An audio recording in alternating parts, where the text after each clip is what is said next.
Día Internacional de la Luz. Él nos va a exponer un tema que es la luz en la naturaleza y la naturaleza de la luz. Antes de darle la palabra al doctor Eugenio Leico, les voy a dar alguna breve reseña curricular de su parte. Él es físico de la Universidad Autónoma de Puebla, graduado en 1959. Obtuvo la maestría en ciencias en la Universidad de Indiana en 1962 y el doctorado en filosofía en la Universidad de Indiana en 1964. Las áreas de investigación en las cuales él se encuentra o se encontró trabajando es en física nuclear, física atómica y molecular, física matemática y sistemas electromagnéticos y electrónicos. Su experiencia profesional ha estado en la Comisión Nacional de Energía Nuclear, en la Universidad Autónoma de Puebla, en la Universidad Nacional Autónoma de México, dentro del Instituto de Física y la Facultad de Ciencias. Él es miembro del Sistema Nacional de Investigadores desde 1984. Además tiene la medalla académica de la Sociedad Mexicana de Física en 1986. Él fue presidente de la Sociedad Mexicana de Física en los años de 1988 a 1990. Además, él es premio Universidad Nacional en el año de 1997. Es miembro de la Academia Mexicana de Ciencias desde 1997 y además ha sido profesor invitado en universidades de México, América y China. Recientemente tiene un libro que publicó, se llama El Electrón Centenario, editado en el Fondo de Cultura Económica. Con esto, pues, quiero darle la palabra al doctor Eugenio y darle las gracias por su presencia. Y les pido un aplauso para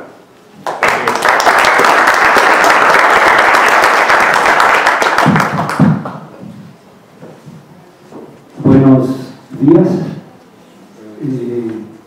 Quiero expresar mi agradecimiento a los organizadores de este seminario por la invitación para estar con ustedes el día de hoy. Y la invitación, de hecho, me llegó desde mayo.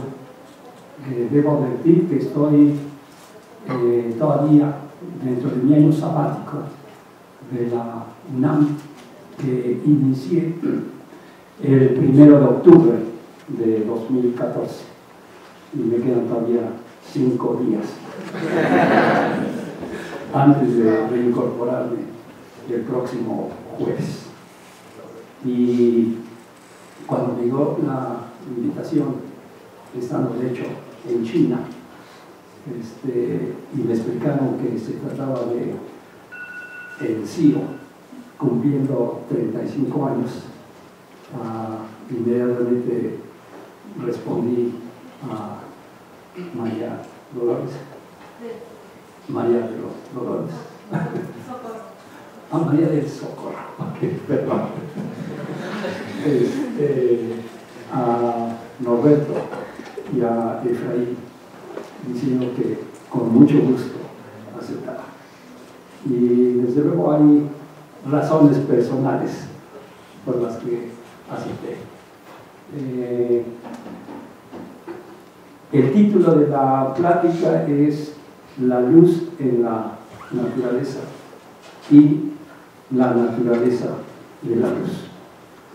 Debo de advertir que yo ya me reincorporé en la UNAM, pero en la Facultad de Ciencias, porque las clases empezaron el 10 de agosto. Entonces ya he estado dando clase. Y adicionalmente decidí también ofrecer un ciclo de conferencias con motivo del Año Internacional de la Luz. Y vamos a utilizar las fotos que están allá atrás para ilustrar los títulos y los contenidos de las conferencias sucesivas. De hecho, el 1 de octubre del año pasado yo empecé ya a celebrar el Año Internacional de la Luz. hablando de los pensamientos sobre vibraciones de rayos de Faraday. Entonces, ustedes van a ver aquí en las fotos, y si las vamos moviendo, empezamos desde luego con Christian Huygens y Isaac Newton, desde luego, cada uno proponiendo su versión de lo que es la naturaleza de la luz. Desde luego Huygens es, en este público no tengo que decir, es el proponente de la teoría ondulatoria, pero no solamente propone que la luz es un fenómeno ondulatorio, sino que dio una construcción, ¿verdad?, para entender la propagación, la reflexión, la refracción, y además él descubrió y estudió la propiedad de polarización de la luz en el espato de Islandia. Y por otra parte, Isaac, en su obra Optics, utiliza como el elemento luminoso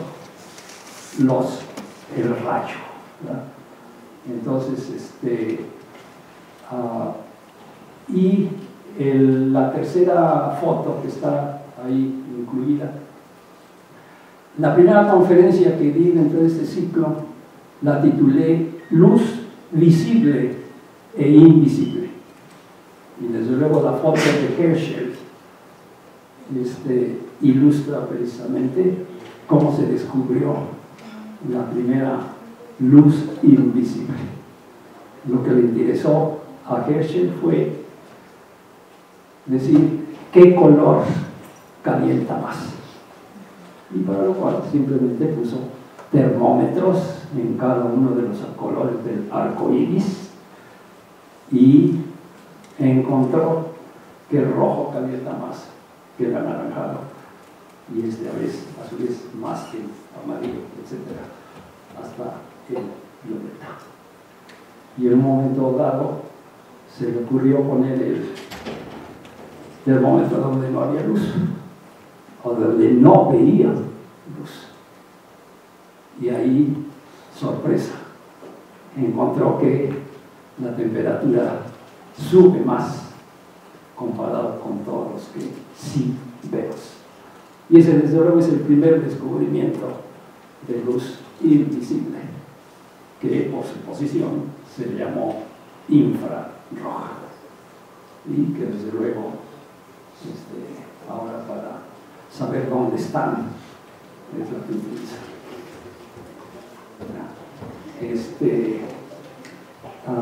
Pero desde luego esa historia no paró ahí.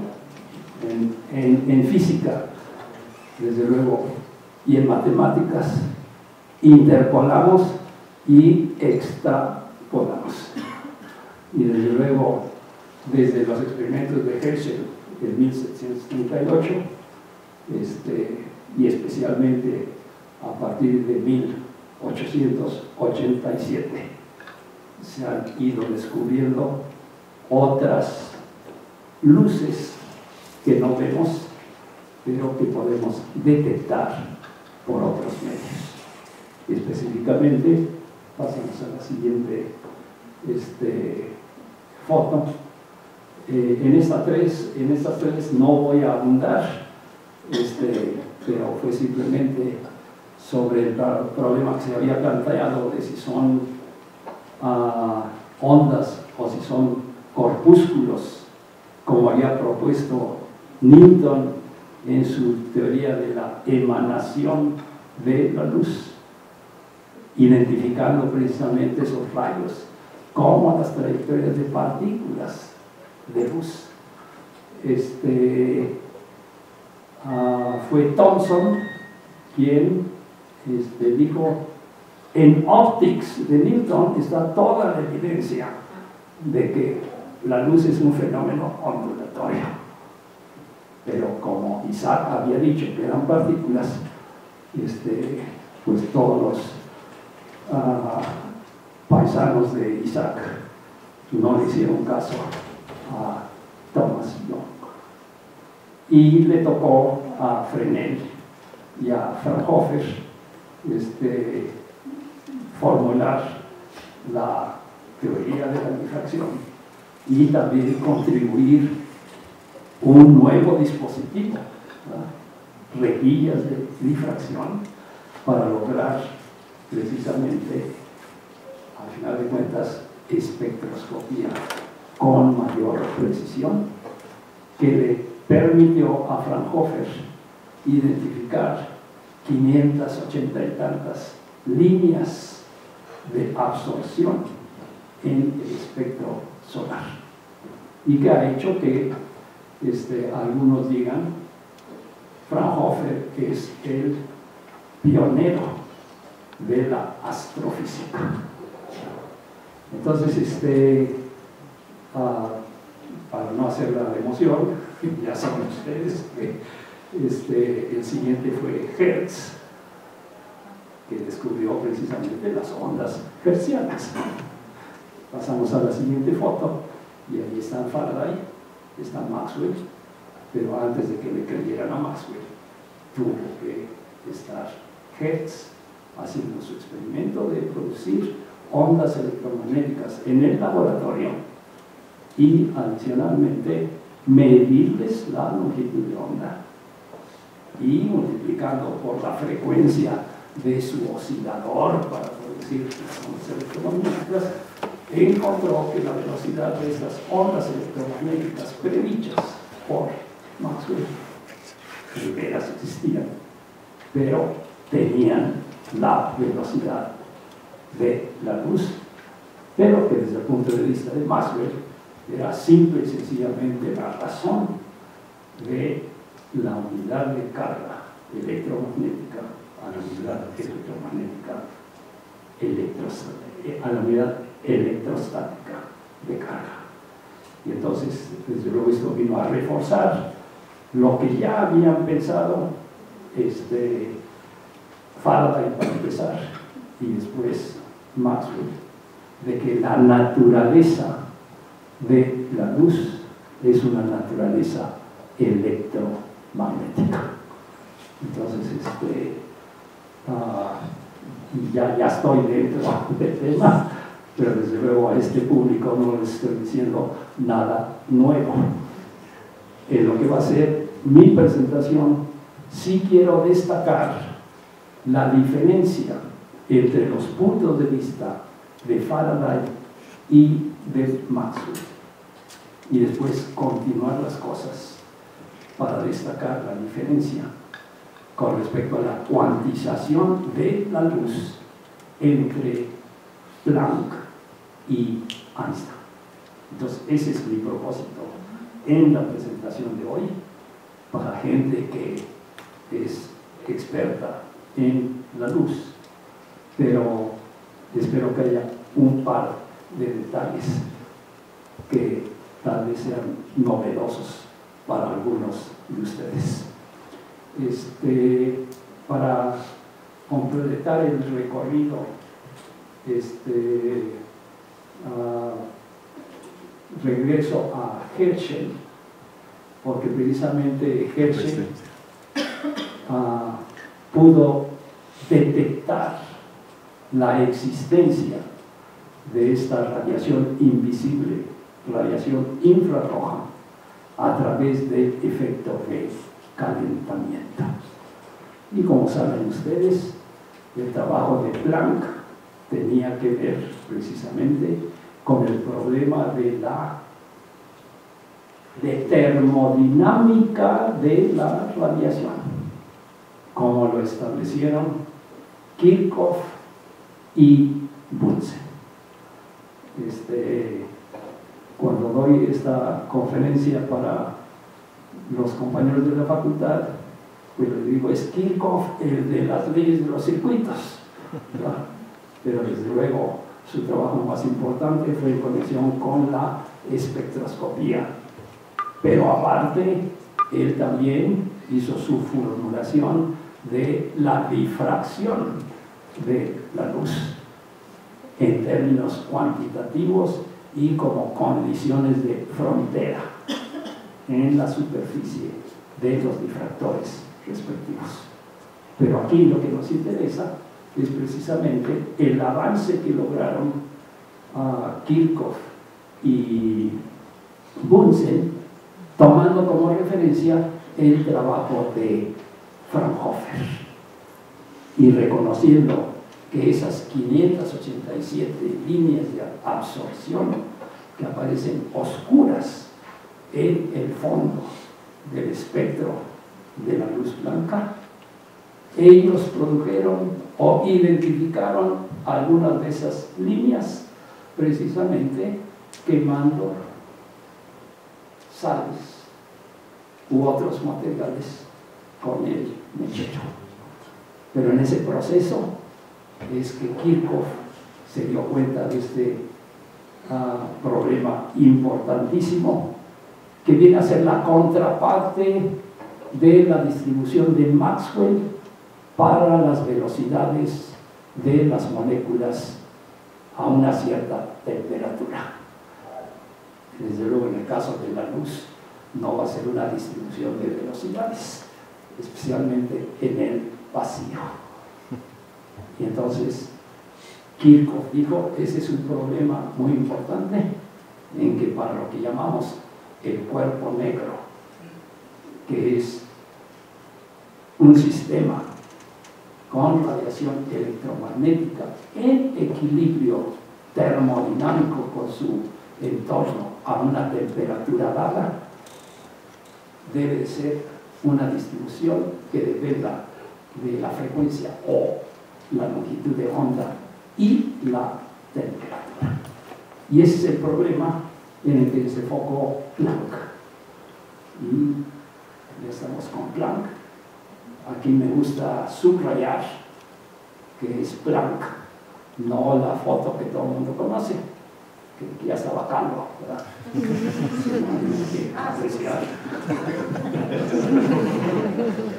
¿Ok? Entonces, esta conferencia la acabo de dar ayer, y era de calentamiento para la noche.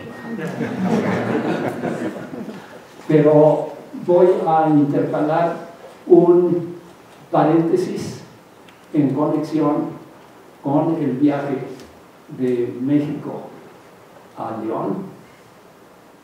Salimos a las 3:30 y a eso de las 7 íbamos llegando a la caseta de Cerro del Gordo.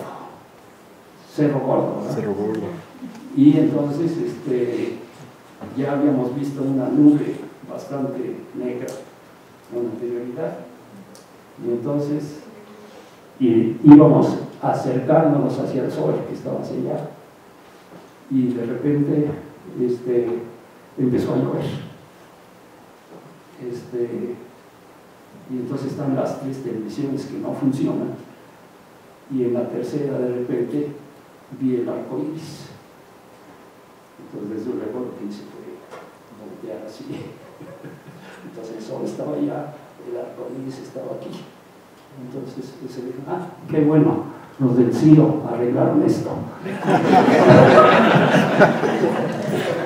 Para ilustrar la luz en la naturaleza. Y nos tocó casi media hora de un arco iris. Sí. Ok, bueno, muchas gracias. Bueno, en un momento voy a hablar precisamente de la diferencia, voy a hablar de la cuantización de la luz, pero destacando la diferencia entre el punto de vista de Planck y de quienes le hicieron segunda, entre los que estuvieron Millikan y Bohr. Y fue durante 20 años en las que el mismo Planck, cuando recibió el premio Nobel en 1918, aunque la conferencia la escribió hasta el 20, porque la Gran Guerra no vino a terminar sino hasta el 19. Entonces voy a situar textualmente lo que él dice. Y todavía tuvieron que pasar 5 años más antes de que lo que había dicho Einstein desde 1905 en su trabajo sobre un punto de vista heurístico sobre la radiación electromagnética fuera finalmente aceptado, coincidiendo también con el periodo en el que lo que se ha llamado la vieja mecánica cuántica se vio reemplazada por la nueva mecánica cuántica. Entonces, esos son mis objetivos en la parte de hoy. Si me da tiempo, quiero hablar también sobre una de las conferencias que están anunciadas y que me toca dentro de 2 jueves y que titulé Nuevas Formas de Luz, porque ahí quiero compartir con ustedes algunas cosas que aprendí durante este año sabático, motivado por comentarios de colegas del CICESE y del Centro de Nanociencia y Nanotecnología de la UNAM en Ensenada. ¿Cuánto tiempo me queda? Todavía 40 minutos. 40 minutos, muy bien. Entonces vamos a dedicar unos 20, 25 minutos a las 2 primeras partes y los últimos 15 minutos a esta parte de nuevas formas de luz. O a lo mejor un poquito menos porque los 10 últimos son 40 minutos de la hora completa. Ok, entonces voy a tratar de reducir lo que es la presentación un poquito para que quede el tiempo de las preguntas y la discusión. Entonces, sí, creo que ya hicimos el recorrido a la galería de los colegas y entonces vamos a pasar y dejamos que Faraday hable. Y desde luego aquí está Faraday y aquí está el electrón centenario. Finalmente consiguieron esta como imagen que acompañó al anuncio ¿o no? Finalmente ya no se puso. Ya no, esta es la edición original y en la edición original le quitaron la portada, que desde luego es otra ilustración de la luz en la naturaleza. La de ayer fue del atardecer, pero este es de la noche. Bueno, entonces no, es de las que ya habíamos bajado. En el escritorio. Ok. Entonces quiero la de pensamientos, thoughts on ray vibrations, esa. Esta es una de las conferencias de Faraday de los viernes en la Royal Institution de 1846.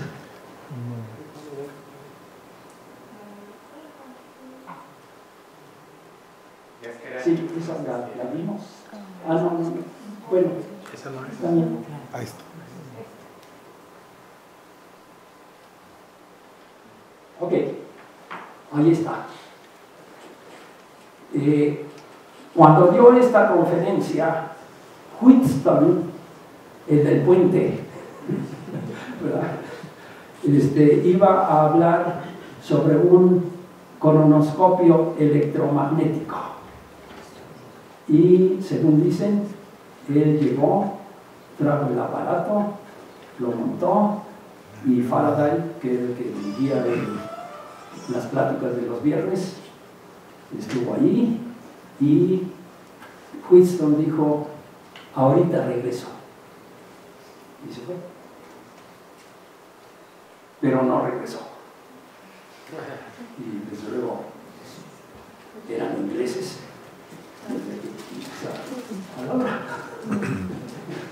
Y Faraday dijo, bueno, hoy le toca a Wheatstone presentar. Pero mientras llega yo voy a empezar a explicarles. Entonces, Faraday conocía el aparato, el principio, etc. Entonces, en 10-15 minutos terminó la presentación. Entonces, dijo, y ahora, el anuncio fue de 1 hora. Entonces dijo, empezó a hablar sobre algo que había pensado. Y posteriormente, uno de los una gente joven de la audiencia, Richard, le dijo que sí podría poner eso por escrito. Entonces, esta carta fue en respuesta. Y eventualmente la publicó, no en los proceedings de la Royal Society, sino en el Philosophical Magazine, con el razonamiento de que esto todavía no está bien cocinado. Son simplemente pensamientos que he tenido. Pero entonces aquí, desde luego no voy a hablar de todo, pero vamos a concentrarnos en donde está indentado el párrafo. Si se va bajando.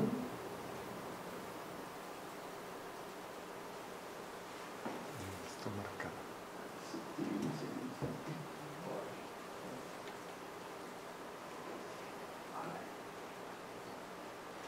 O a lo mejor desde el primer párrafo que lo vamos a ver.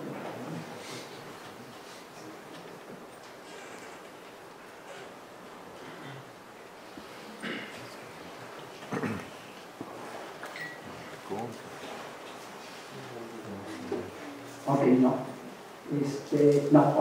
Nada más voy a considerar la última frase del párrafo introductorio, en el que habla sobre su idea de las líneas de fuerza magnética, y luego en un sentido más amplio, líneas de fuerza en general, incluyendo eléctricas y gravitacionales.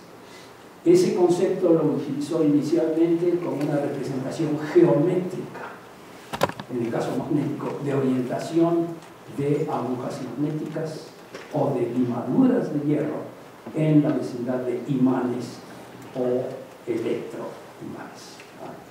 Y entonces él hace la afirmación, la consideración de este asunto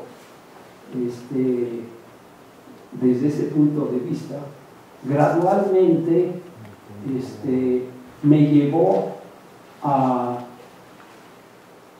considerar que tal vez sean las líneas de fuerza las que constituyan el lugar o el sitio de las vibraciones de los fenómenos radiantes. ¿Sí? El punto de vista de Faraday en esta etapa 1846 es que ha llegado al convencimiento de que las líneas de fuerza que introdujo como un concepto geométrico para él, que había hecho experimentos de inducción magnético-eléctrica, pero sobre todo de la adquisición de actividad óptica por materiales diamagnéticos en presencia de un campo magnético, lo llevaron a convencer de que estas líneas de fuerza magnética producen efectos físicos sobre la luz. Y esto lo ilustró con dos frases. Una es: hemos podido iluminar las líneas de fuerza magnética. como en un telescopio se iluminan la telaraña. Y también dice, hemos visto el efecto de rotación sobre la polarización de la luz. Entonces dice, esto debe ser representando algo físico. Y aquí la idea principal de todo lo que dice a continuación es, en los fenómenos radiantes podría ser que son las líneas de fuerza lo que está vibrando. Bueno, entonces vamos a encontrar el primer párrafo inventado, porque ahí precisamente hace la comparación. Vamos a seguir. Aquí está. Dice, el punto de vista que me atrevo a proponer considera, por lo tanto, que la radiación es una especie o un tipo de especie de vibración de las líneas de fuerza que se sabe conectan partículas y masas de materia entre sí. Y aquí cabe hacer una explicación. En ese momento es la acción a la distancia lo que domina, desde Newton. Pero Faraday dice, cuando hablamos de una partícula, pues no vamos a hablar nada más de un punto como centro de fuerza. Si esta es una partícula cargada, sus líneas de campo eléctrico se mueven con él. Y si es un imán, las líneas de campo magnético se mueven con el imán. Y su efecto sobre otra partícula cargada o sobre otro imán toma tiempo para ir de un lugar a otro, pero además el espacio que lo rodea no está vacío. En ese sentido, el efecto dinámico de mi carga o de mi imán abarca todo el espacio. Esa es su idea. O sea, especialmente sus experimentos sobre el efecto Faraday nos llevaron al convencimiento de que estas no son nada más geometría para indicar cómo van las cosas, sino que tienen una existencia propia. Y lo que está diciendo en los fenómenos radiantes, lo que está vibrando no serán estas. Y si lo fueran, entonces, ¿qué sucede con la explicación que han estado utilizando todos los otros colegas? La hipótesis del éter. ¿Okay? Entonces, dejemos que él lo siga diciendo. Entonces, ese tipo de vibración que yo considero puede por sí misma explicar los fenómenos tan maravillosos, variados y hermosos de polarización. No es la misma que ocurre en la superficie de agua perturbada, o las ondas de sonido en gases o líquidos, ya que las vibraciones en este caso son directas, diríamos longitudinales, ¿verdad? Porque aquí ya le reconoce que en el caso de las interacciones magnéticas son efectos transversales. Entonces, precisamente, lo que dice es, son directas o desde o hacia el centro de acción, mientras que las anteriores, la de las líneas magnéticas, son laterales, es decir, son transversales. Me parece a mí que la resultante de dos o más líneas de fuerza están en una condición apta para la acción que se puede considerar equivalente a una vibración lateral, mientras que en un medio uniforme como el éter no parece apropiada, o más apropiada que en el aire o el agua. Entonces está reconociendo el carácter transversal, ¿verdad?, de estas vibraciones, de las líneas de fuerzas magnéticas. Desde luego también habla de la velocidad de que necesitan tiempo para propagarse. Y vamos hasta el último párrafo. Bueno, esta es la nota agregada, un poquito para arriba.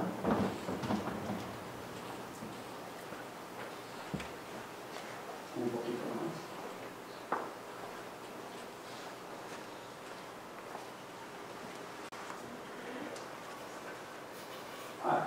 Ya, la intentada.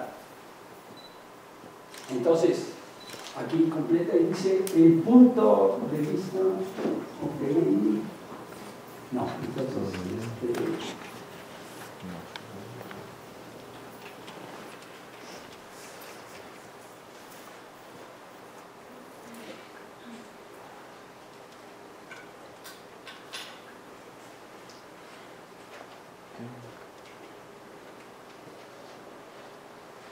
Bueno, no voy a buscar ahorita, pero tiene un párrafo en el que dice: si esto estuviera bien, la otra explicación que se ha dado sale sobrando. Es 1846. Desde luego, la hipótesis del éter luminífero era una hipótesis. El punto de vista de Faraday lo logró en base a sus experimentos. Y es lo que le llevó al convencimiento de que estos tienen una existencia física, independientemente de cuál haya sido su fuente. Bueno, ahora vamos a pasar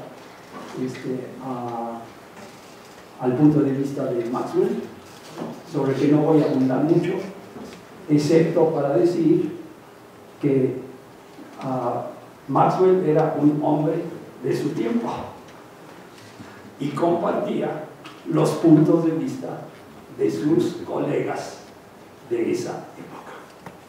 Y desde luego la idea que todos aceptaban era la del éter luminífero. Entonces,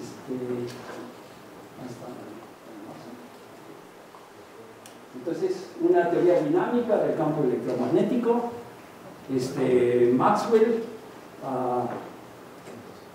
dice en la introducción al tratado: yo no he hecho ningún experimento, pero mi propósito al escribir este tratado es poner en el lenguaje matemático lo que tiene Faraday en sus investigaciones eléctricas experimentales.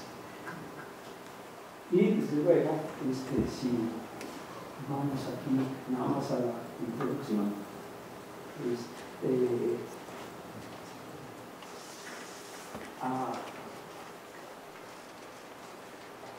es un trabajo muy sistemático, pero ustedes pueden reconocer ahí que menciona en más de una ocasión.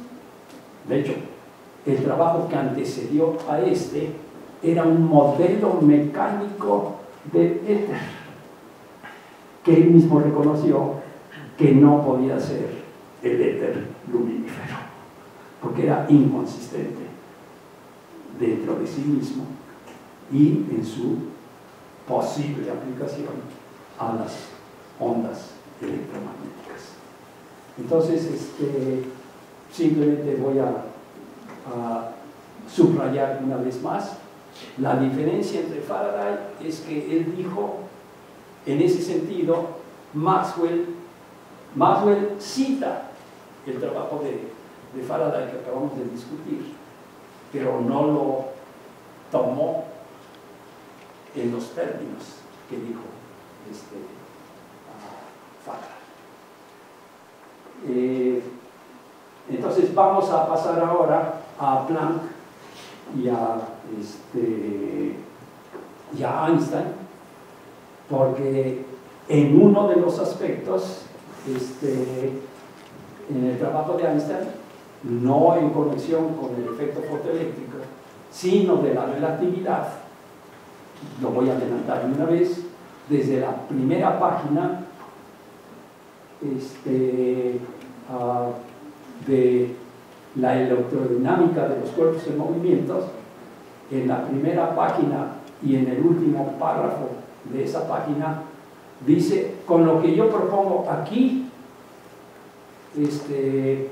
podemos decir que las leyes del electromagnético son válidas en los sistemas de referencia en que valen las leyes de la mecánica. Ese es el principio de relatividad. Pero adicionalmente dice, y en esta propuesta, la hipótesis del electroluminífero es superflua. Es exactamente la misma idea que Faraday expresó desde el 46. Entonces, eso es lo que quiero. Pero ahora ya estamos en 1900 y entonces voy a leer aquí la primera línea sobre la presentación del trabajo de Planck por la persona encargada por parte de la Academia Real de Ciencias de Suecia. Y entonces dice: desde el tiempo o desde el momento en que Kirchhoff enunció el principio de que la intensidad de la radiación de un cuerpo negro depende solamente de la longitud de onda de la radiación y la temperatura del cuerpo radiante, que es una relación que vale la pena investigar. El tratamiento teórico del problema de la radiación ha proporcionado una fuente rica y fértil de descubrimientos nuevos. Y hace referencia a la ley de Stefan, deducida por Boltzmann, y a la ley de Wien de la radiación, en contraste con la ley de Rayleigh, y desde luego hace notar la validez de la de Rayleigh a bajas frecuencias y la de Wien para altas frecuencias, y finalmente aterriza con el trabajo realizado por Planck, especialmente su introducción de la hipótesis cuántica de que los intercambios de energía entre la radiación y medios materiales se lleva a cabo en cantidades proporcionales, en múltiplos enteros de cantidades proporcionales a la frecuencia, cantidad que Planck llamó el cuanto de radiación. Y desde luego, esta idea la introdujo con objeto de evitar la catástrofe ultravioleta predicha por la distribución de Rayleigh, de que arranca cuadráticamente, pero obviamente esto favorecería la emisión de frecuencias altas, violando conservación de energía. Pero él dijo: si yo considero que la energía es proporcional a la frecuencia, entonces conservación de energía me va a obligar a que baje. Y entonces él logró conectar las dos leyes propuestas para baja frecuencia y alta frecuencia con todo el intervalo de frecuencias, pero sobre todo con muy buen acuerdo con las mediciones que se estaban realizando por sus vecinos en la Universidad de Berlín. Entonces estuvo en el lugar apropiado, a la hora apropiada. Entonces, y vámonos hasta el último párrafo para que vean cuál era la diferencia que Planck veía con respecto a lo que propuso en 1905 Einstein.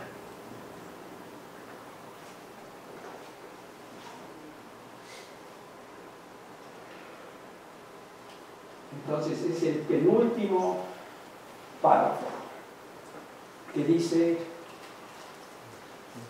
hay un problema en particular cuya solución exhaustiva podría proporcionar elucidación considerable.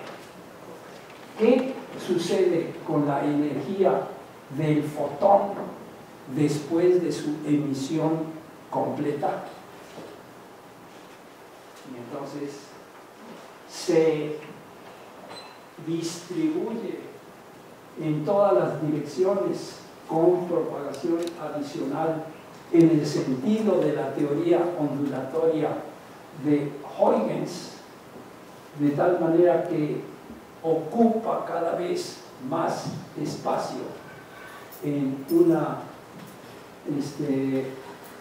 proceso sin límite, o salen como un proyectil en una dirección en el sentido de la teoría de emanación de Newton. Ese es lo que le preocupa a él.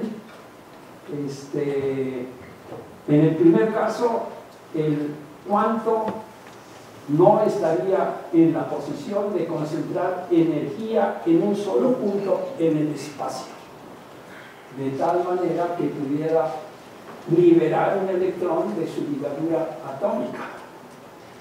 En el segundo caso, el principal triunfo de la teoría de Maxwell, la continuidad entre los campos estáticos y dinámicos, y con ello el entendimiento completo que hemos disfrutado hasta ahora de los fenómenos de interferencia que han sido completamente investigados. Tendrían que sacrificarse, lo cual tendría consecuencias muy infelices para los teóricos. Desde luego, Planck estaba perfectamente consciente de que si se aceptaba el punto de vista heurístico de Einstein, se estaba reviviendo, es decir, ¿es de naturaleza ondulatoria o es de naturaleza corpuscular? Como he dicho, todo esto no es nuevo para esta audiencia, pero yo creo que estudiar los puntos de vista de los colegas en ese momento es muy ilustrativo, muy instructivo, especialmente en este año en que estamos celebrando el Año Internacional de la Luz. Voy a decir, he completado mi presentación de hoy, pero voy a dejar abierto lo de nuevas formas de luz. Muchas gracias.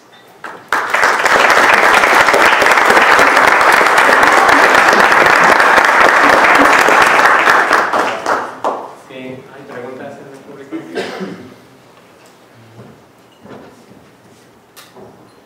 Sí, pues. Ya me dejó con la duda sobre las nuevas formas de la luz. ¿Puede dar un vistazo?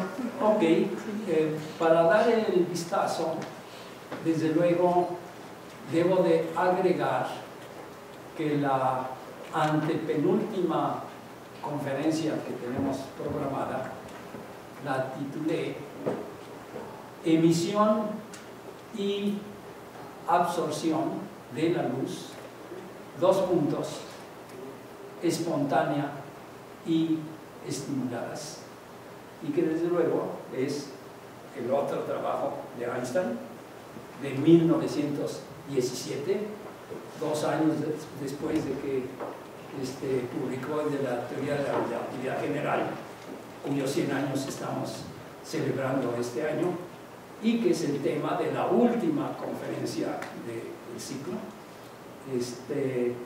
Pero de ahí pasamos a nuevas formas de luz, y desde luego para este público, pues las nuevas formas que desde luego han revolucionado la espectroscopía y el rango de fenómenos de la óptica que se han estudiado. Está el máser, el láser y el X-láser, cubriendo pues, el espectro electromagnético.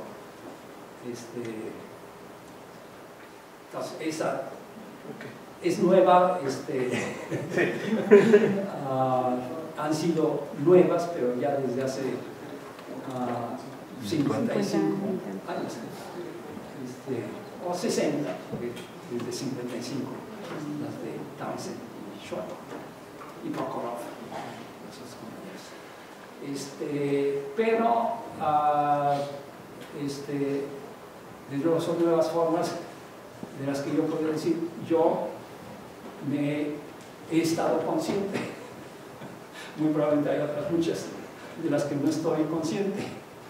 Por eso sí lo pongo aquí, para que discutamos un poquito, y si ustedes están conscientes de otras, me gustaría conocerlas.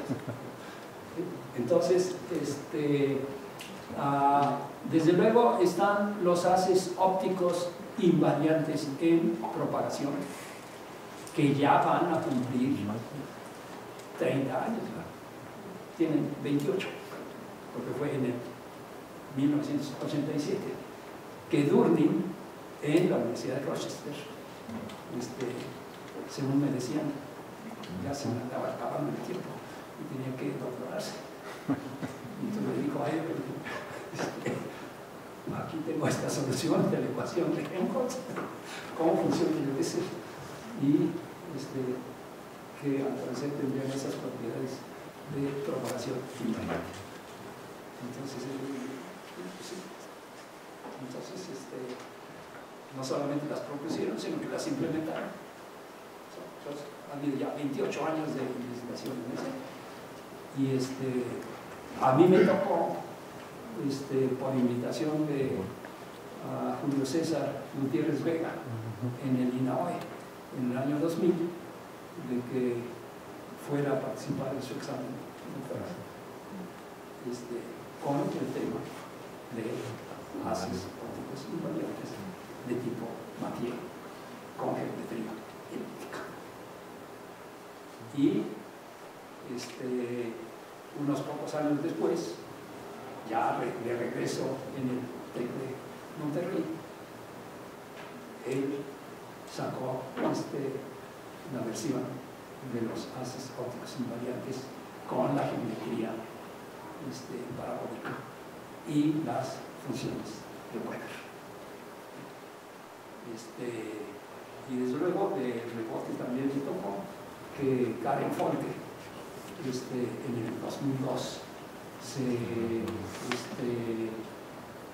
doctoró también en el INAOE y también con Sabino,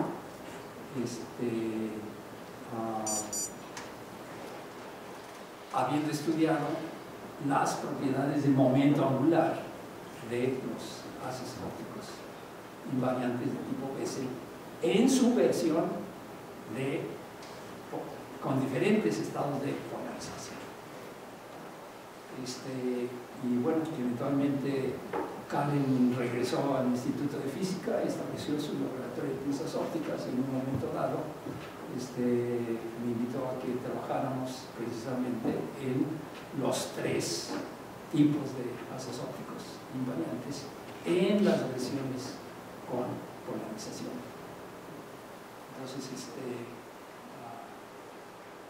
Entonces, ese es un nuevo tipo de luz que desde luego ha tenido múltiples aplicaciones. y el laboratorio de Carmen se ha transformado en el laboratorio de pinzas ópticas, ahora en el laboratorio de manipulación óptica.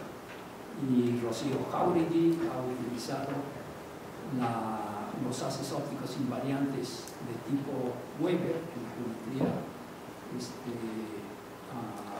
parabólica como sedazo para dejar caer átomos fríos y ver precisamente estudiar la dinámica e identificar, medir la constante de movimiento asociada, que no es desde luego la componente Z del momento angular de los haces BC.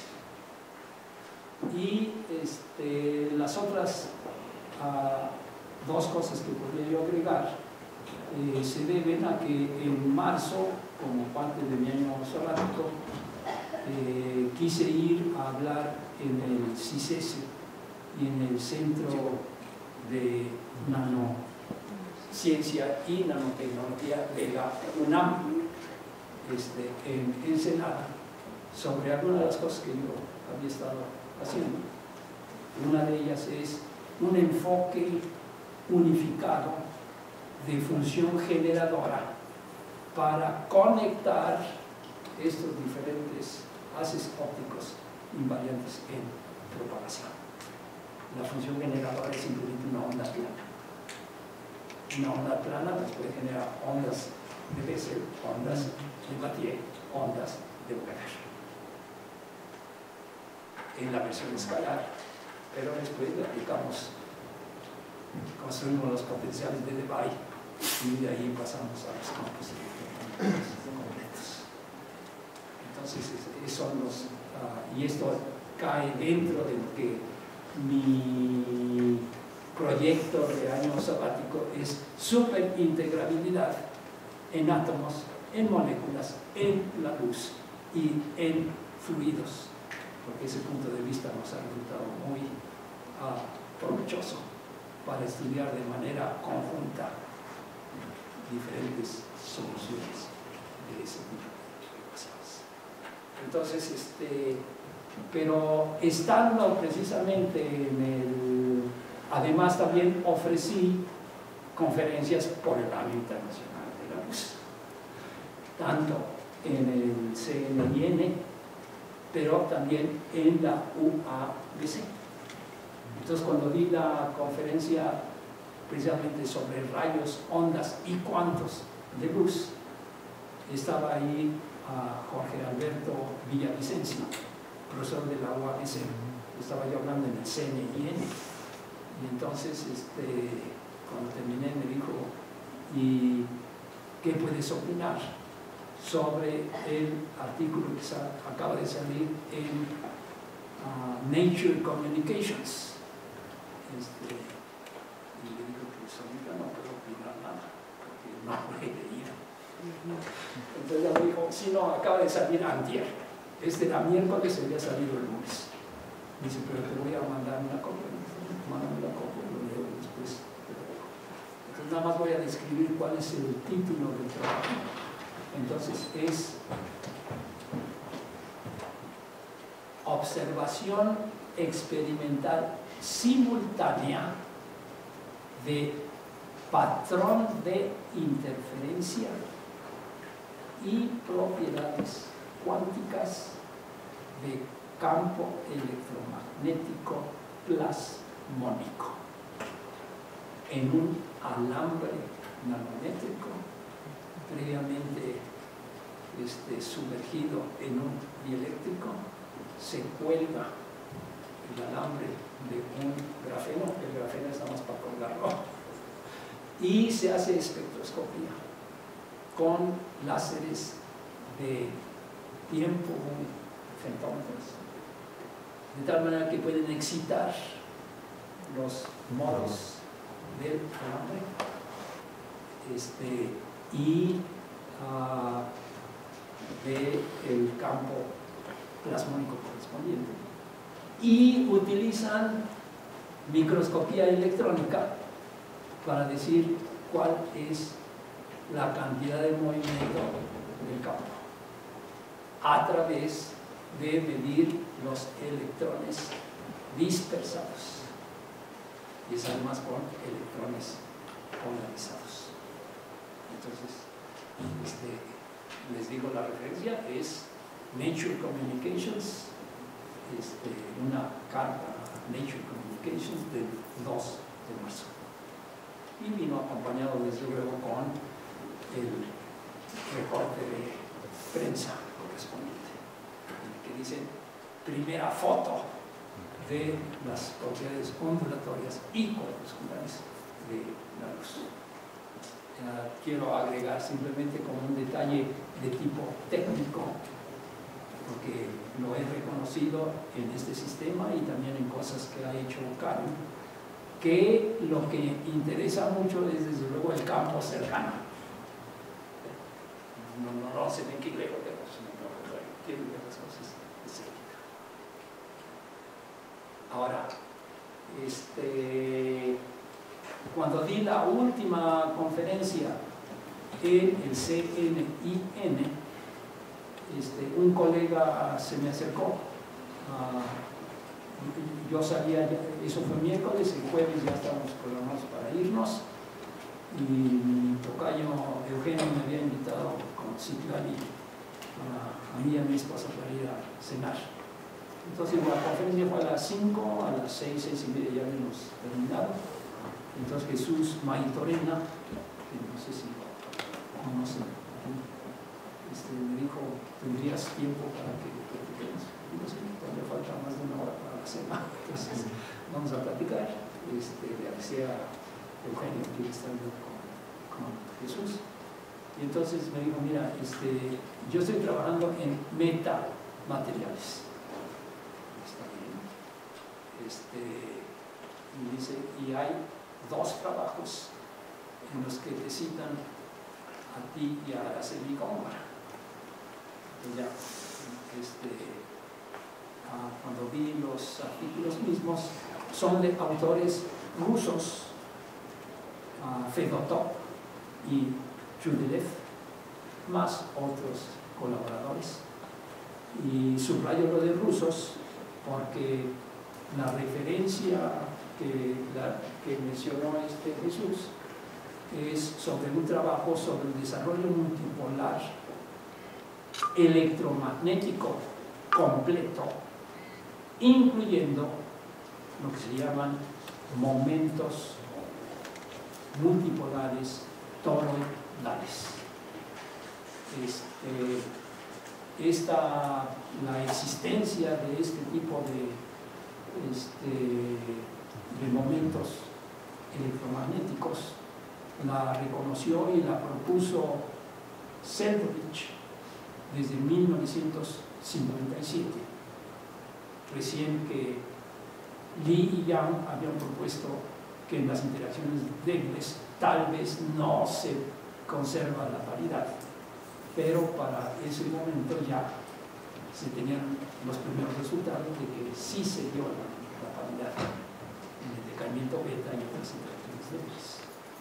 Entonces él dijo que debía de existir un sistema que sería básicamente un embobinado toroidal cuyo campo magnético está dentro del toroide, pero yéndose al límite en que el sistema tiene dimensiones prácticamente nulas. Posteriormente, especialmente de la escuela rusa, son ya casi 60 años de ese trabajo. Los rusos han trabajado muy activamente en eso, en el occidente parece que no. Y entonces esas 2 referencias tienen como títulos Respuesta toroidal dipolar en metamateriales, y la otra se llama Excitación dipolar toroidal también en metamateriales. Entonces me pasó estas 2 referencias, las he estado estudiando, y durante mi estancia en China decidí de dar también un seminario en la Universidad Normal de Xinjiang, donde estuve. Y después, cuando pasé a Hong Kong, un colega de México, Juan Antonio Sapien, quien además este año organizó el taller México-China de nanociencias, nanotecnología, nanomateriales, con dirección de energías renovables y remediación en el agua. Me arregló para que diera un seminario él está en la Universidad de la ciudad de Hong Kong, pero me dice que ese es centro de materiales, y el seminario que yo propuse sería de más interés en la Universidad China de Hong Kong. Entonces allá vi un seminario poniendo más énfasis en el trabajo de los colegas de los rusos y complementado con lo que nosotros hemos hecho sobre este tipo de multipolos. En el trabajo segundo de los rusos, ellos dicen la teoría sobre las propiedades dieléctricas y magnéticas de la materia están por hacerse. Y desde luego estos experimentos, podríamos decir, que ya se hicieron en la primera publicación, están presentando resultados para un nuevo tipo de luz. En vez de ser de radiación dipolar eléctrica, son de radiación dipolar toroidal. Esos son los dos ejemplos que quise mencionar, sobre los que he tenido conciencia, pero estoy seguro, especialmente aquí, si nos ponemos a platicar, estaré aprendiendo sobre otros. No sé si esto ilustra. Muchas gracias. ¿Alguna otra pregunta? Sí, Enrique. Bueno, ¿cuál es la situación para la gente, digamos, externa a la óptica o la física? Digamos, estoy pensando en gente como los filósofos, de tener esta dualidad. Es insatisfactorio desde un punto de vista filosófico como una explicación, ¿no? Cuando tengo tal cosa, aplico tal cosa, y cuando tengo tal otra, uso tal otra. O, ¿cuál considera usted que es la posición, digamos, la respuesta que daría un físico a un filósofo? A mí me gusta decir, la luz tiene comportamiento o muestra comportamiento ondulatorio, ¿verdad? En los procesos que estudiaron Huygens y Maxwell, de propagación, de reflexión, de refracción, de difracción. Y creo que con eso todos estamos de acuerdo. Pero cuando se empezaron a estudiar otro tipo de fenómenos, en que lo importante era cuánta energía y cuánta cantidad de movimiento se intercambia, aquel comportamiento no es el que se está manifestando. Y entonces la otra frase complementaria es: en los procesos de interacción entre la radiación y la materia, lo que se manifiesta es precisamente que la luz tiene su energía concentrada, y junto con esta energía concentrada, simplemente como corolario de la relatividad especial, también le va a dar una patada. Entonces no hay contradicción, es un comportamiento, y pues sí, según el sapo es la pedra. Sí, a eso me refiero, ¿no? Pero digamos que un filósofo podría decir que una teoría completa explicaría ambos fenómenos, ¿no? Sí, la mecánica cuántica es completa en el sentido de que nos permite entender que la luz se refleja se difracta, interfiere, y parece lo que de parte de la mecánica cuántica hemos reconocido que lo que J.J. Thomson descubrió como una partícula, G.P. Thomson, 30 años después, mostró que también se difracta. Entonces, en ese sentido, la mecánica cuántica está unificando radiación y materia. No sé si eso se puede apreciar precisamente, es un avance de nuestra disciplina, ¿verdad?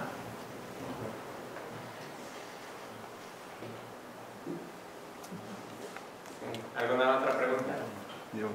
Doctor, Sí. ¿por qué no mencionó a de Broglie? De Broglie. Ah, de Broglie.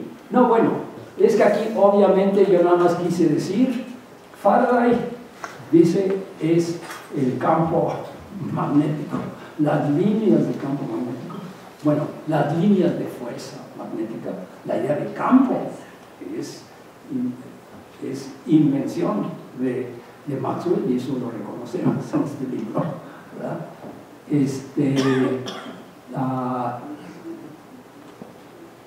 Para completar la historia precisamente que mencioné, decir, es Planck y es Einstein, es en 1905 y nos la llevamos hasta 1920 cuando Planck escribió lo que exhibimos.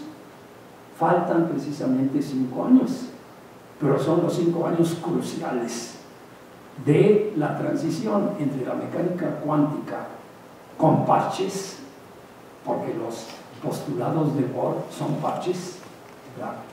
Y para Bohr era clarísimo que estamos construyendo una nueva mecánica y lo que nos debe de guiar son los experimentos, ¿verdad? Y entonces, ¿cuál fue el objetivo de de Broglie? El objetivo de de Broglie fue: yo quiero entender el postulado de Bohr sobre la selección de las ondas estacionarias. Y establecía MBR, cuyas dimensiones son de cantidad de movimiento y de acción, tiene que ser proporcional a H entre 2pi. ¿Sí? Planck, en su conferencia, subraya el cuánto la constante de acción ha aparecido en conexión con el cuerpo negro, de radiación del cuerpo negro, pero también en el estudio de los calores específicos de los sólidos, iniciada por Einstein y complementada por Debye y otros compañeros, y también en los intentos de Bohr de entender la estabilidad del átomo de hidrógeno, pero desde luego dijo, aunque el electrón esté girando y esté acelerado, suspendemos la ley de radiación de Maxwell, ¿verdad? Por eso ya dice, son estacionarias. Pero esa relación MBR igual a H entre 2pi, de Broglie la convirtió en 2πr, que es la longitud de la onda estacionaria proporcional a H entre mv. Entonces, precisamente la condición de que tengan un número entero de longitudes de onda en el círculo para que interfiera constructivamente. Y si no, va a ser destructivamente y la onda no va a ser estacionaria. Entonces, de Broglie utilizó precisamente esta idea para decir, entonces vamos a asociarle longitud de onda no solamente a la radiación, sino también a la materia. Y desde luego esta relación lambda igual a h entre p pues se satisface desde la teoría de la relatividad y se satisface para la densidad de energía y la densidad de cantidad de movimiento desde la teoría de Maxwell. Entonces, ese es el papel de Broglie.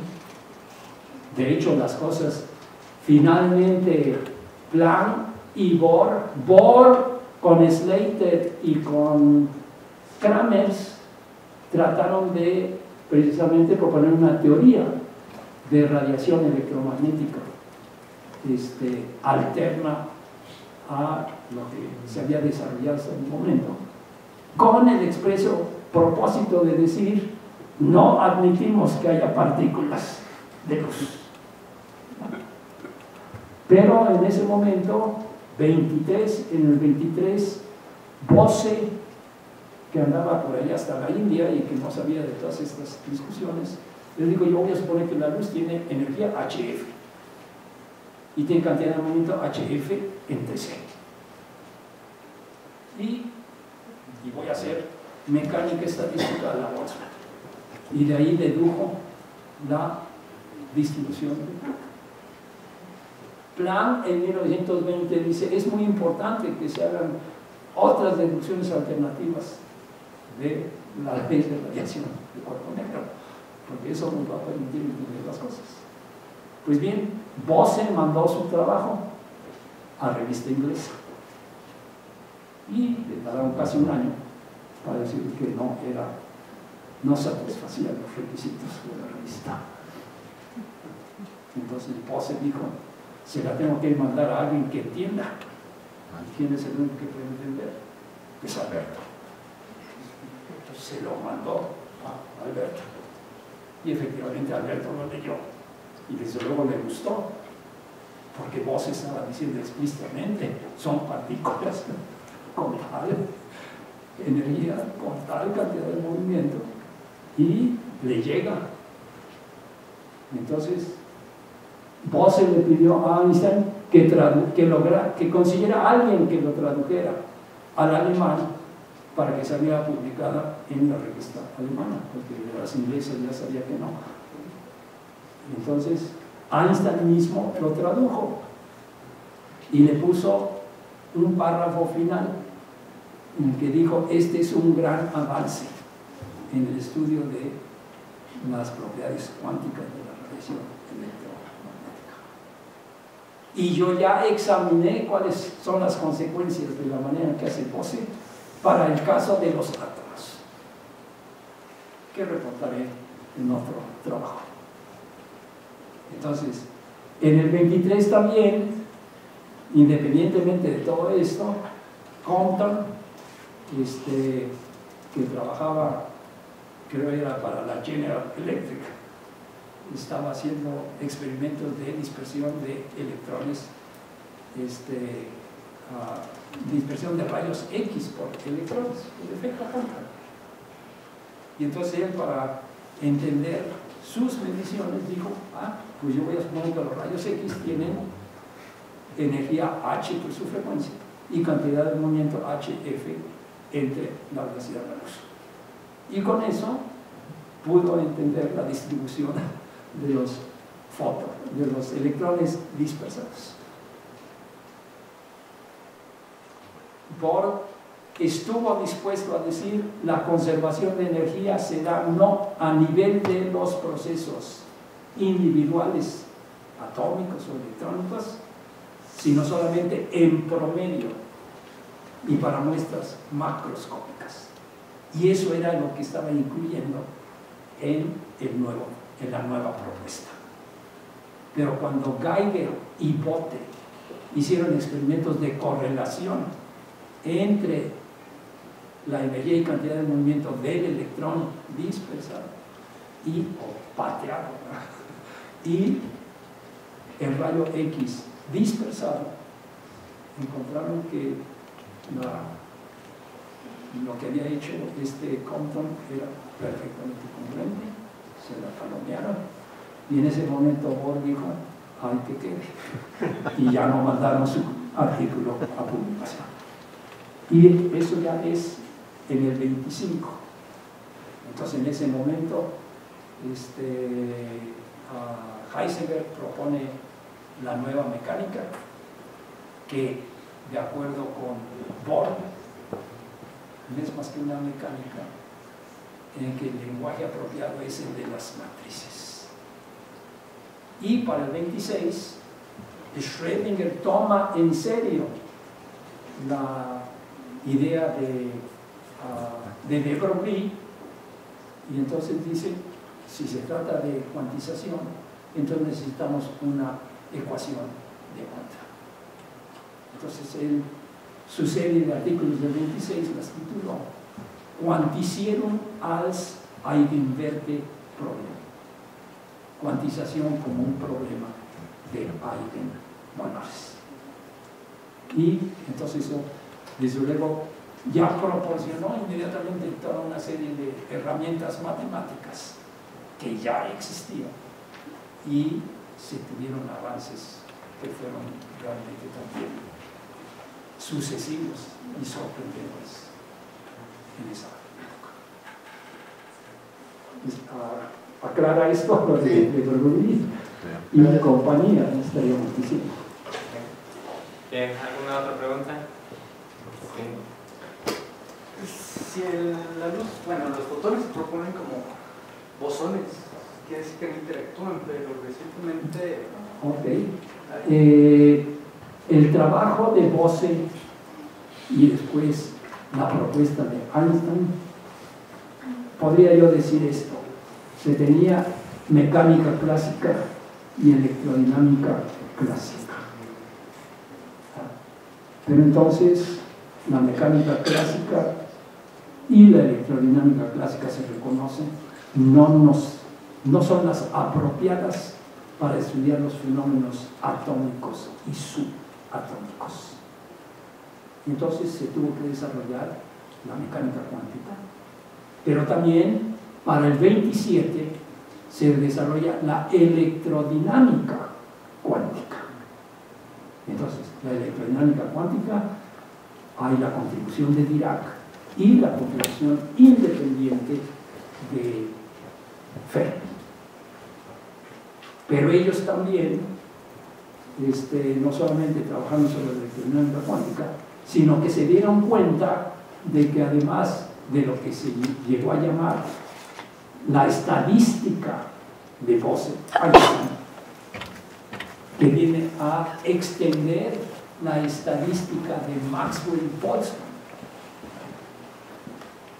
existe en dos modalidades: una en lo que se llaman bosones y la otra lo que se llaman fermiones, y que tienen que ver, de acuerdo con Pauli, con la estadística